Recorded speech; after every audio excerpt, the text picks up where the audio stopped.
Hello दोस्तों, आप सभी का बहुत बहुत हार्दिक अभिनंदन, स्वागत है। एसएससी जीडी दोस्तों 2025 4 फरवरी से दोस्तों एग्ज़ाम होने वाला है। आज का जो क्लास है दोस्तों, आप सभी के बीच इतिहास के टॉप 100 क्वेश्चन यानी दोस्तों 2024 के जो आपके एसएससी जीडी का एग्ज़ाम जो कि कंडक्ट कराया गया था, और उन्हीं दोस्तों में एग्ज़ाम से मुझे जितना भी क्वेश्चन निकल पाया दोस्तों, आपके इतिहास के लिए, आपके हिस्ट्री के लिए दोस्तों लाया हूँ। यकीनन दोस्तों, अगर आपने 2025 के लिए देख रहे हैं दोस्तों, यकीनन इससे बाहर आपके एग्ज़ाम में क्वेश्चन नहीं पूछा जाएगा। तो आइए टाइम को वेस्ट ना करते हुए दोस्तों, आप सभी के बीच पहला क्वेश्चन देखते हैं कि आपके किस प्रकार से इतिहास के क्वेश्चन पूछा गया था 2024 का। तो दोस्तों आइए देखते हैं पहला क्वेश्चन कि निम्नलिखित में से कौन सा मौर्य शासक चंद्रगुप्त मौर्य का जो कि पौता था। तो दोस्तों ये क्वेश्चन आपके एग्जाम में क्वेश्चन पूछा गया था, और बेसिकली आपकी इस क्वेश्चन का आंसर आ जाएगा अशोक। अशोक जो है ना, आपके मौर्य शासक यानी चंद्रगुप्त मौर्य का पोता के रूप में आपके ये अशोक है। अगर मैं बात करूं मौर्य साम्राज्य, आपके एसएससी जीडी के लिए इम्पोर्टेंट बनेंगे। अगर बात करें कि जो मौर्य साम्राज्य है ना, आपके कितने से कितने तक चला था, तो दोस्तों 322 से लेकर 185 ईस्वी तक चला था। ये आपको डाटा याद रखना, आपके एग्ज़ाम के लिए बहुत इंपॉर्टेंट पूछा जाता है। अगर मैं बात करूं चंद्रगुप्त मौर्य ये कितने से कितने तक शासन किए थे, तो 322 से लेकर 258 ईस्वी तक आपके चंद्रगुप्त मौर्य का जो कि कार्यकाल रहा था। और ये आपके एसएससी जीडी के लिए बहुत इंपॉर्टेंट बनता है क्वेश्चन। अगर मैं बात करूं आपके अशोक अशोक की, अगर मैं कार्यकाल की बात करूं, तो बेसिकली 269 से लेकर 232 के बीच तक इनका शासन रहा। और आपके एग्ज़ाम में हमेशा अशोक बहुत इंपॉर्टेंट है, आपको याद रखना है दोस्तों। आइए पहला क्वेश्चन तो मैंने आपको ये बताया, क्योंकि दोस्तों आपको नंबर थोड़ा चेंज लगेगा, क्योंकि क्वेश्चन को मैंने छांट छांट के लाया हूँ। क्वेश्चन 100 क्वेश्चन को मैंने देखा, उसमें से आपका हिस्ट्री का कहाँ क्वेश्चन रहा, उस तरीके से मैंने आपको लाया हूँ दोस्तों। आइए देखते हैं दूसरा क्वेश्चन आपके एग्जाम के लिए क्या पूछा गया था। अगला क्वेश्चन है कि मौर्यों के पतन से लेकर गुप्त के उत्थान यानी दूसरी शताब्दी ईस्वा पूर्व से तीसरी शताब्दी ईस्वी तक अवधि को भारत इतिहास में किस रूप से जाना जाता है। बेसिकली इस क्वेश्चन का आंसर आ जाएगा उत्तर, जो मौर्य काल है ना, उन्हीं के आने की कहा जाता है दोस्तों। और आपके एग्जाम के लिए हमेशा इंपॉर्टेंट बनता है मौर्य काल। और हमेशा मैं आपको कह रहा हूँ ना दोस्तों, अभी तक जितने भी मैंने पेपर देखा आपके एसएससी जीडी 2024 का, हर एक शिफ्टों में केवल एक प्रश्न से ज़्यादा नहीं पूछा गया। यकीनन आप भी जाके देखिए, एक प्रश्न से ज़्यादा नहीं पूछा गया। हर एक शिफ्ट में इतिहास का केवल एक क्वेश्चन पूछा गया था। तो आपको याद रखना, मौर्य काल से आपके एग्जाम के लिए बहुत इंपॉर्टेंट बनेगा, आपको पढ़ के जाना है। अगर मैं अगले क्वेश्चन की बात करूं कि भारत में प्राचीन काल के दौरान जो संधि विग्रहिका शब्द का प्रयोग निम्नलिखित में से किसके लिए किया जाता था। तो बेसिकली इस क्वेश्चन का आंसर आ जाएगा युद्ध तथा शांति जो मंत्री होता ना, उन्हीं को आपके संधि विग्रहिका शब्द के प्रयोग के द्वारा किया जाता था। और आपके एग्जाम में हमेशा ये क्वेश्चन पूछा जाएगा। मैं आपको कह रहा हूँ दोस्तों, हिस्ट्री का ऐसा क्वेश्चन जो आपके कभी कभी हमें पढ़ने के बाद जो कि बेसिक किताब में नहीं मिलता है, लेकिन हम जब प्रीवियस ईयर क्वेश्चन देखते हैं तो हमें उससे जानकारी प्राप्त होता है, और हमें उससे ही पढ़ के आपको अपने आप में प्रिपेयर होना दोस्तों। और इस पॉइंट को अगर आपको याद रखना, अगर आपने इस क्वेश्चन को नहीं आता दोस्तों, तो आप इसे स्क्रीनशॉट मार लीजिए। क्लास खत्म होने के बाद आप इसे एक बार जरूर रिविजन कर लेना। साथ ही अगर मैं अगला क्वेश्चन की बात करूँ, आपके एग्जाम के लिए क्या इंपॉर्टेंट है, वर्तमान महावीर जो जैन धर्म के अंतिम और कितने नंबर के तीर्थंकर के रूप में बने थे। तो बेसिकली 24वें तीर्थंकर के रूप में महावीर जो कि जैन धर्म से संबंध रखते थे। अगर मैं बात करूं जैन धर्म से संबंधित जो कि टोटल 24 तीर्थंकर के रूप में रहा था, उसी तरह से आपके गौतम बुद्ध से क्वेश्चन पूछा जाता है। लेकिन आइए जैन धर्म के बारे में थोड़ा कुछ जानते हैं। जैन धर्म की अगर मैं संस्थापक की बात करूं, पहले तीर्थंकर की मैं बात करूं, तो बेसिकली ऋषभ देव, जो कि आपके एग्जाम में क्वेश्चन पूछा जाता है कि जैन धर्म के पहले तीर्थंकर किसे कहा जाता है, तो उन्हें ऋषभ देव जो कि कहा जाता है। अगर मैं बात करूं जैन धर्म के अंतिम, तो आपके बेसिकली क्वेश्चन का आंसर महावीर जो कि जैन धर्म के अंतिम तीर्थंकर रहा था। और उसी तरह से आपके जैन धर्म और आपके बौद्ध धर्म ये आपके एग्जाम के लिए बहुत इंपॉर्टेंट बनता है। मैंने आपको कह रहा हूँ अभी तक एक मौर्य शासन और जैन धर्म और बौद्ध धर्म आपके एग्जाम के लिए इंपॉर्टेंट बनेगा, आपको याद रखना है। अगर मैं अगला क्वेश्चन की मैं बात करूं कि सिकंदर ने किस वर्ष पूरे भारत पर आक्रमण किया था, तो बेसिकली इस क्वेश्चन का आंसर आ जाएगा 326 ईसा पूर्व में सिकंदर ने पूरे भारत पर आक्रमण किया गया था। ये क्वेश्चन सारा का सारा आपके एसएससी जीडी 2024 के पूछे गए प्रश्न दोस्तों। अगर आपको इस तरीके से क्वेश्चन आ रहा है तो बेसिकली आपको टेंशन लेने की कोई आवश्यकता नहीं दोस्तों। आप इसे क्वेश्चन को पढ़ता जाइए, रिवीजन करता जाइए और एसएससी जीडी में आपका हिस्ट्री के लिए बेस्ट स्कोर रहेगा दोस्तों। यकीनन अपने आप पे विश्वास रखिए। हमेशा आपके एग्ज़ाम में जितने भी चाहे सिकंदर हो या फिर जितने भी शासक हमारे भारत में आए हुए थे, तो उनसे आपके एग्ज़ाम में रिलेटेबल क्वेश्चन जैसे पूछा जा सकता है। अगर मैं बात करूं सिकंदर जो कि जब आया तो उन्होंने पूरे साम्राज्य को किसके प्रति सौंप के वो कि अपना देश चला गया था, तो बेसिकली अपने पिता को सौंप के चला गया था। और बेसिकली सिकंदर के अगर मैं पिता की बात करूं तो उनका नाम क्या था, बेसिकली आपको होमवर्क में कमेंट बॉक्स में इस क्वेश्चन का आंसर देना दोस्तों आपको, ताकि मैं आपको थोड़ा एक एनालिसिस कर सकूं कि हाँ अगर आपके अंदर में इस तरीके से है तो कोई दिक्कत नहीं दोस्तों, आप ज़रूर आंसर कीजिएगा दोस्तों। देखते हैं दोस्तों अगला क्वेश्चन आपके एग्जाम के लिए क्या इंपॉर्टेंट है कि भारत में जो प्रथम कन्या विद्यालय की जो स्थापना है निम्नलिखित में से किसने की थी, तो बेसिकली सावित्री बाई जो फुले है ना, उन्होंने भारत में सबसे पहले कन्या विश्वविद्यालय की स्थापना किया गया था। और सावित्री बाई फुले आपके एग्जाम के लिए बहुत इंपॉर्टेंट है। उसी तरह से दोस्तों आपके जो सावित्री बाई फुले है ना, उसी तरह से एक क्वेश्चन आपके ज्योतिबा फुले से क्वेश्चन पूछा जाता है ना। ज्योतिबा फुले से भी आपको याद रखना है। आपके एग्जाम में ज्योतिबा फुले से बहुत बार क्वेश्चन पूछा जाता है ना। अगर मैं बात करूं सत्यशोधक समाज की संस्थापक, तो बेसिकली इसी तरह से आपके क्वेश्चन पूछा जाता है ज्योतिबा फुले से रिलेट करके। अगर मैं बात करूं सरोजनी नायडू, आपके एग्जाम के लिए हमेशा क्वेश्चन पूछा जाता है कि द विलेज सॉन्ग पुस्तक किसके द्वारा लिखा गया है, तो बेसिकली सरोजनी नायडू के द्वारा लिखा गया। अगर मैं बात करूं ब्रोकन विंग्स पुस्तक किसके द्वारा लिखा गया है, तो सरोजनी नायडू के द्वारा लिखा गया।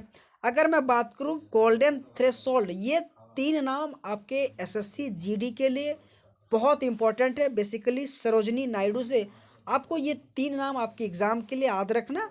और दोस्तों मैं कह रहा हूँ ना सारा का सारा आपके एसएससी जीडी में पूछा गया क्वेश्चन है दोस्तों। केवल और केवल आप सबसे रिक्वेस्ट है, अगर आपको क्लास अच्छा लग रहा है दोस्तों तो आप हमारे चैनल को आप जरूर लाइक करना, सब्सक्राइब करना दोस्तों। यकीनन दोस्तों आपको बहुत अच्छा लग रहा होगा दोस्तों। और अगर अच्छा लग रहा है दोस्तों आप एक कमेंट जरूर कीजिएगा दोस्तों हमारे लिए, है ना।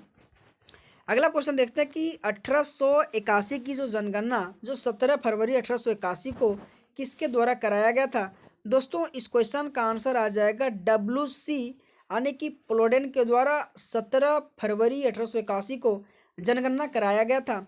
और बेसिकली आपके एग्जाम में जनगणना से बहुत क्वेश्चन पूछा जाता है।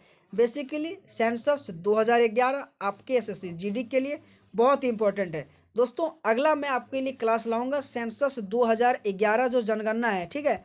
2011 जनगणना एसएससी जीडी में जितने भी क्वेश्चन पूछा गया, जितना भी शिफ्ट में क्वेश्चन पूछा गया है एसएससी जीडी में आपकी जनगणना से अगला क्लास में लाऊंगा दोस्तों। आपको कैसा रहेगा यकीनन आप जरूर बताइएगा, और अगला किस क्लास में लाऊंगा ये भी आप जरूर बताइएगा। और दोस्तों इस क्वेश्चन का आप आंसर याद रखिएगा।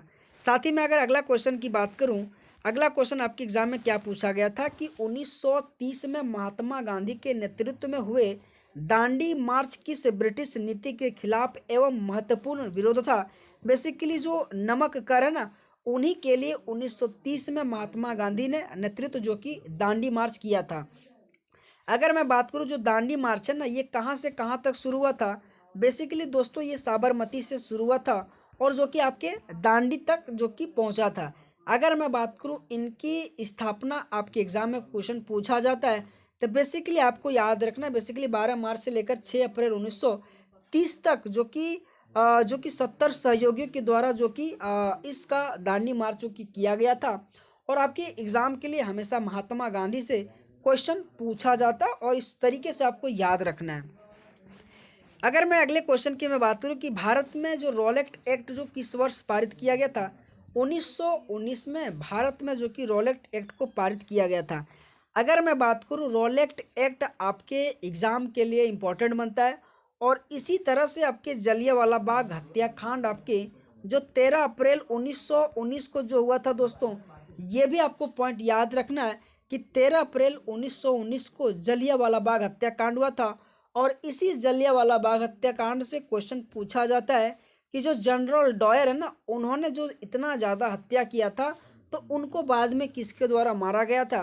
बेसिकली उधम सिंह के द्वारा मारा गया था। अगर मैं बात करूं उधम सिंह कहाँ जाके मारा था, तो बेसिकली लंदन में इन्होंने जाके उधम सिंह की हत्या किया था। तो दोस्तों आपको याद रखना, आपके एग्जाम के लिए हमेशा रॉलेट एक्ट हो या जलियांवाला बाग हत्याकांड हो, बहुत इंपॉर्टेंट बनता है, आपको याद रखना है। साथ ही अगर मैं अगला क्वेश्चन की बात करूं कि जो मौर्य साम्राज्य की स्थापना 322 ईसा पूर्व में हुआ था और इसकी राजधानी पाटलिपुत्र थी, जब उसे किस नाम से जाना जाता है? अगर मैं बात करूं दोस्तों, जब मौर्य साम्राज्य की जब स्थापना हुआ था 322 ईस्वी में, उस समय उसकी राजधानी पाटलिपुत्र हुआ था। लेकिन पाटलिपुत्र का पूछ रहा है कि उस समय नाम क्या हुआ करता था, तो बेसिकली इस क्वेश्चन का आंसर आ जाएगा पटना। पटना पहले नाम हुआ करता था। उसी तरह से दोस्तों हमेशा आपके साम्राज्य और उनके राजधानी और उनके संस्थापक, ये आपके एसएससी जीडी के लिए बहुत इंपॉर्टेंट बनता है। अगर मैं बात करूं दोस्तों हर्यक वंश के संस्थापक की मैं बात करूं तो बिंबिसार आ जाएगा। और इनकी अगर मैं राजधानी की बात करूं तो राजगीरा आ जाएगा। उसी तरह से हमेशा आपके एग्जाम में क्वेश्चन पूछा जाता है, तो आपको याद रखना है। अगर मैं बात करूं सातवाहन का सिमुक आ जाएगा, उनकी राजधानी प्रतिष्ठान आ जाएगा। तो कहीं ना कहीं आपको रिलेट करके पढ़नी है दोस्तों, आपके एग्जाम के लिए हमेशा क्वेश्चन पूछा जाता है। अगर मैं अगले क्वेश्चन की बात करूं कि अशोक के धम्म में भगवान की पूजा या बलिदान की जो प्रदर्शन है, बेसिकली ये आपके शामिल नहीं किया गया था। अशोक के मैं बात करूं 14 शिलालेख जो कि इनके इम्पोर्टेंट बनता है। और 14 शिलालेख से भी क्वेश्चन बहुत बार पूछा जाता है कि सातवां जो शिलालेख है उसमें क्या कहा गया है, 14वां शिलालेख में क्या कहा गया है, पहला शिलालेख में क्या कहा गया।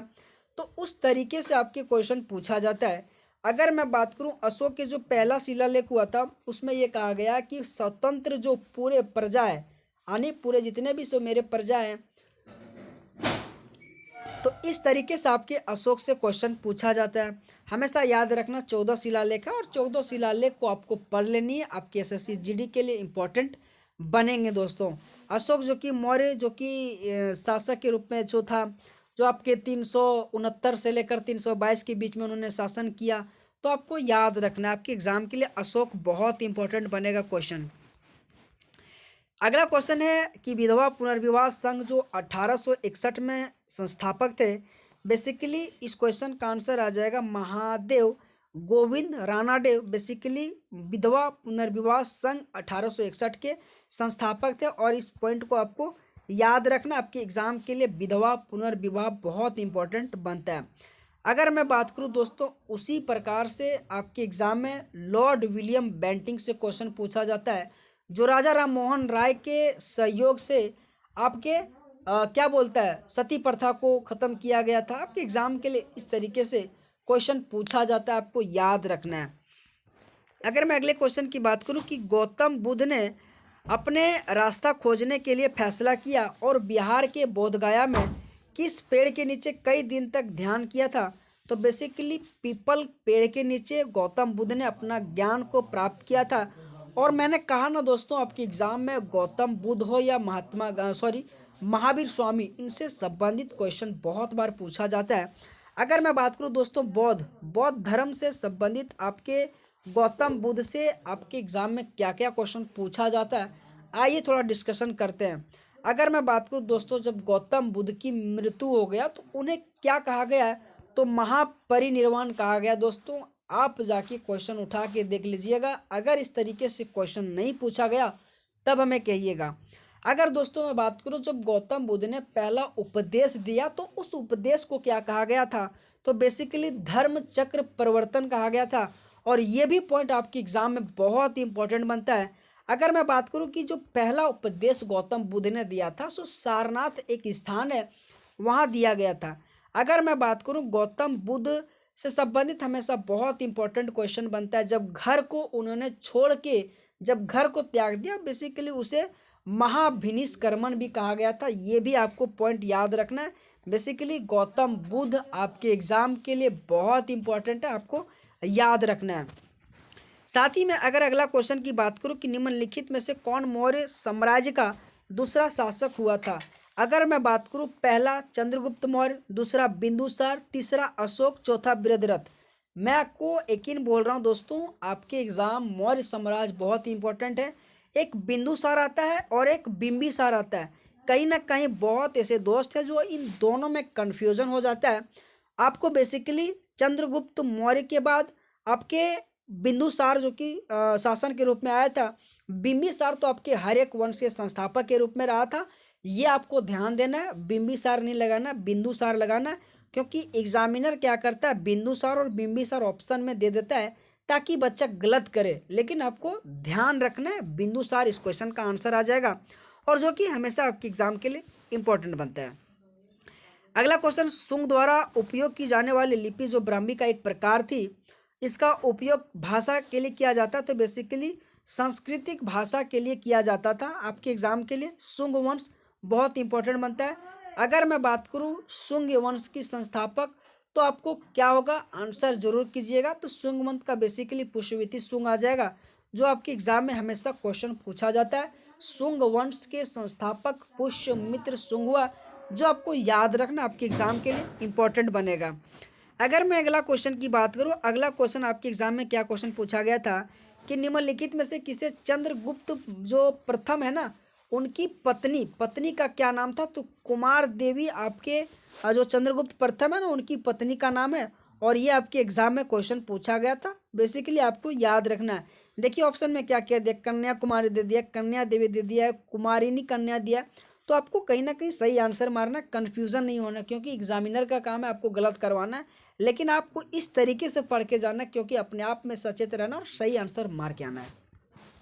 अगला क्वेश्चन की मैं बात करूं तो निम्नलिखित में से किसने 1893 में शिकागो में विश्व धर्म संसद को संबोधित किया गया था। तो बेसिकली आपके स्वामी विवेकानंद जी ने 1893 में शिकागो में विश्व धर्म सम्मेलन में भाग लिया था। और दोस्तों यहाँ से जो आपके स्वामी विवेकानंद जी है ना, बहुत इंपॉर्टेंट बने, और उन्हीं से दोस्तों आपके एग्जाम में हमेशा क्वेश्चन पूछा जाता है। और बेसिकली दोस्तों स्वामी विवेकानंद जो कि 12 जनवरी को आपके जो कि युवा दिवस के रूप में भी मनाया जाता है। तो बेसिकली आपको याद रखना, और आपके एग्जाम में भी बहुत बार पूछा जाता है कि युवा दिवस कब मनाया जाता है। तो 12 जनवरी को आपके स्वामी विवेकानंद जी की याद पे मनाया जाता है।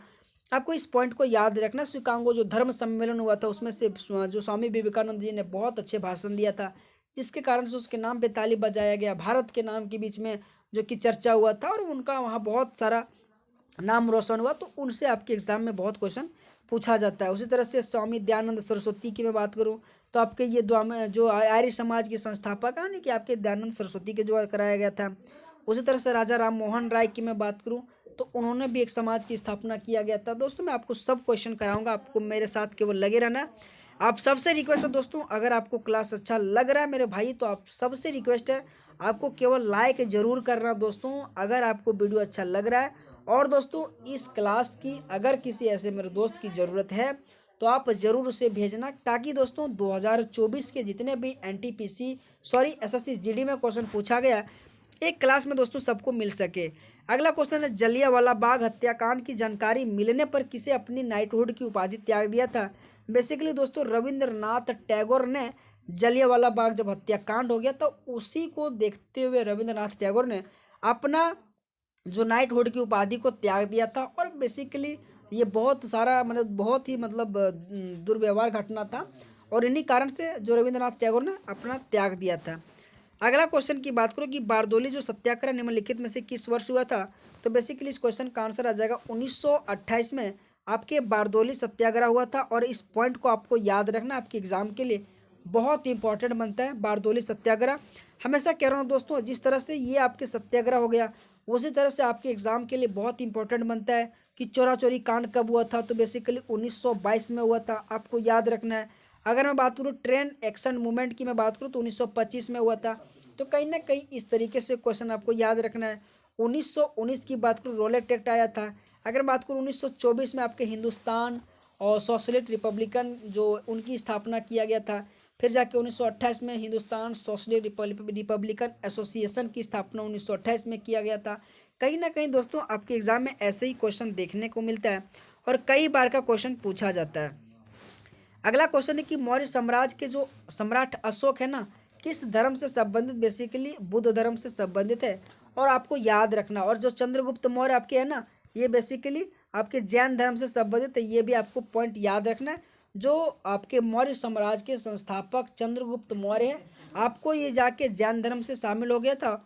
और बेसिकली मौर्य साम्राज्य के जो सम्राट अशोक है, बेसिकली आपके बौद्ध धर्म से जो कि संबंधित, तो आपके एग्जाम के लिए हमेशा ये दो नाम आपके पूछा जाता है, आपको याद रखना है। साथ ही अगर मैं अगला क्वेश्चन की बात करूं कि 1919 में गांधी ने जो रोलेट एक्ट, जिसने अभिव्यक्ति की स्वतंत्रता जैसे पर अंकुश लगाया था, वे सत्याग्रह का आह्वान किया था। बेसिकली जो मौलिक अधिकार है उसी के बारे में जो कि आह्वान किया गया था। अगर मैं बात करूं आपके एग्जाम में मौलिक अधिकार बहुत इंपॉर्टेंट बनता है। मौलिक अधिकार की मैं बात करूं जो कि भाग थर्ड में आपके 12 से 35 तक कहा गया है, और इससे संबंधित मैंने आपके लिए पॉलिटी के लिए रामबाण क्लास लाया दोस्तों।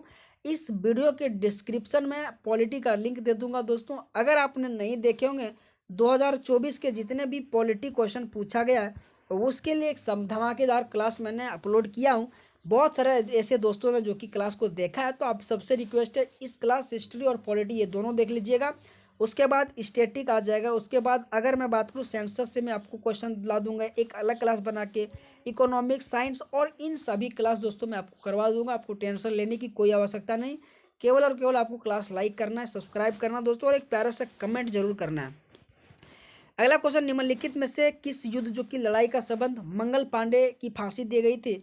बेसिकली 1857 का जो भारतीय विद्रोह हुआ था ना, उस समय मंगल पांडे को फांसी दिया गया था। और मंगल पांडे से आपके एसएससी जीडी में बहुत बार क्वेश्चन पूछा गया था। मंगल पांडे आपके 34वें इन्फेंट्री के जो कि एक महान क्रांतिकारी सेना थे, और इनसे हमेशा आपके एग्जाम में क्वेश्चन पूछा जाता है।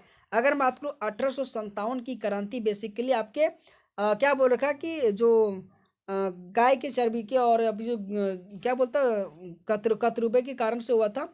इसके कारण से आपके 1857 की क्रांति बहुत बड़े मामले में फैल चुका था, और उन्हीं के कारण से मंगल पांडे ने जो भी बहुत बड़े क्रांतिकारी के रूप में हुआ था, और उन्होंने 34वें इन्फेंट्री के रूप में जो कि किया था, और बाद में जाके उसे भारतीय 1857 के विद्रोह में उसे फांसी की सजा भी दे दिया गया था। अगला क्वेश्चन की मैं बात करूं कि निम्नलिखित में से कौन सा मौर्य कालीन शिलालेख वर्तमान भारत में स्थित नहीं है।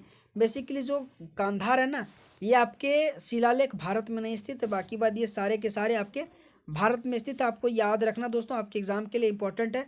मास्की अभिलेख, गिरनार अभिलेख और कलसी अभिलेख, ये सारा का सारा आपके वर्तमान में भारत में। लेकिन अगर मैं बात करूँ कंधार आपके पाकिस्तान एरिया क्षेत्र में है दोस्तों। अगर मैं अगला क्वेश्चन की बात करूँ, हर्षवर्धन का जो राजवंश कितने विशिष्ट प्रकार के प्रदेशों में विभाजित रहा था। बेसिकली दो दो ऐसे प्रदेश है, वहाँ आपके हर्षवर्धन का राजवंश रहा था दोस्तों। आपके एग्जाम में हर्षवर्धन बहुत इंपॉर्टेंट क्वेश्चन बनता है, और आपको याद रखना दोस्तों, हर्षवर्धन की अगर मैं कार्यकाल की बात करूँ तो 647 के बीच में रहा था। ये पॉइंट आपको याद रखना दोस्तों, आपके एग्जाम के लिए हमेशा इंपॉर्टेंट बनता है कि हर्षवर्धन का कार्यकाल 606 से लेकर 647 के बीच में रहा था। और अगर मैं बात करूँ कितने प्रदेशों में विभाजित था, तो बेसिकली दो प्रदेशों में विभाजित था, और इस पॉइंट को आपको याद रखना है। अगर मैं अगला क्वेश्चन की बात करूँ कि सरोजिनी नायडू ने वर्ष भारतीय राष्ट्रीय कांग्रेस के अध्यक्ष के रूप में कार्य किया था, तो 1925 में आपके सरोजिनी नायडू ने भारतीय राष्ट्रीय कांग्रेस की अध्यक्ष के रूप में काम किया था। उसी तरह से आपके एग्जाम में क्वेश्चन पूछा जाता है कि 1924 आपके बेसिकली महात्मा गांधी बेलगांव अधिवेशन में भाग लिया था। आपके एग्जाम के लिए हमेशा भारतीय राष्ट्रीय कांग्रेस बहुत इंपॉर्टेंट बनता है। अगर मैं बात करूं 1938 और 1939 आपके एग्जाम के लिए बहुत इंपॉर्टेंट बनता है। 1938 आपके सुभाष चंद्र बोस जो कि आपके क्या बोल रखा हरिपुरा अधिवेशन में भाग लिया था, और आपके 1939 में आपके त्रिपुरा अधिवेशन में भाग लिया था।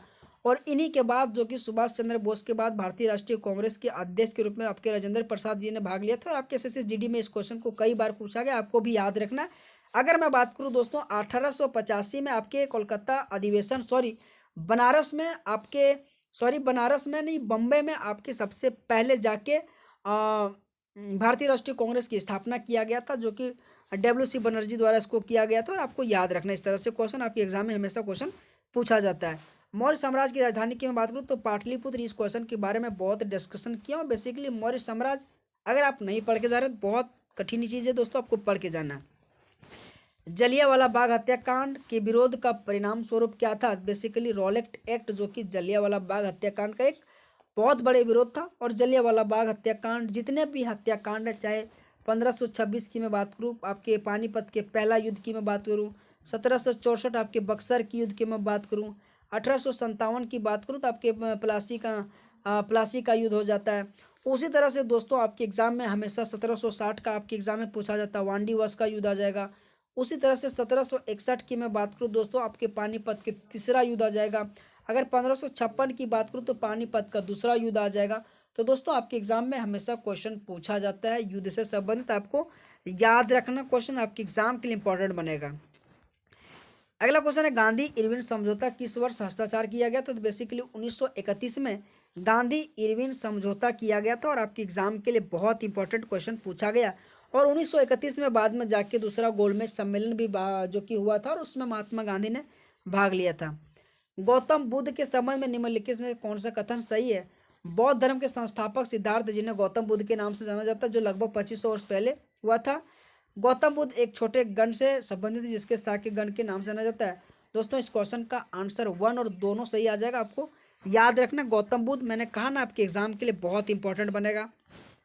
अमृतसर की संधि किस वर्ष पर हस्ताक्षर किया गया था? 1809 में, आपको याद रखना है आपके एग्जाम के लिए। अमृतसर से हमेशा क्वेश्चन पूछा जाता है। अगला क्वेश्चन है, प्रसिद्ध पुस्तक अर्थशास्त्र हमें बताती कि मौर्य काल के दौरान उत्तर पश्चिमी कंबालों और अपने सोनों की कीमत कोई महत्वपूर्ण था? तो बेसिकली दक्षिण भारत, आपको याद रखना दोस्तों, आपके एग्जाम में हमेशा क्वेश्चन पूछा जाता है कि दक्षिण भारत को जीतने के लिए अलाउद्दीन किसने भेजा था? तो बेसिकली मलिक काफूर को भेजा था। ये पॉइंट आपके एसएससी जीडी के लिए बहुत इंपॉर्टेंट बनता है, आपको याद रखना दोस्तों। अगर मैं अगला क्वेश्चन की बात करूं दोस्तों, तो सबसे पहले क्वेश्चन तो इतना है दोस्तों। तो दोस्तों आप सबको क्लास कैसा लगा? 2024 के जितने भी एसएससी जीडी में क्वेश्चन पूछा गया था दोस्तों, मैंने लाया। अगर आप सबको अच्छा लगा दोस्तों, तो आप सबसे रिक्वेस्ट है लाइक करना, सब्सक्राइब करना दोस्तों। और दोस्तों अगला कौन सा टॉपिक पे वीडियो बनाऊं, आप ज़रूर कमेंट कीजिएगा। आप सभी का पुनः पुनः बहुत बहुत स्वागत है, बहुत बहुत धन्यवाद, आप सभी का बहुत बहुत शुक्रिया दोस्तों। आपका ऑल द बेस्ट, आपके एग्जाम में ऐसा ही क्वेश्चन पूछा जाएगा दोस्तों। थैंक यू सो मच सभी दोस्तों।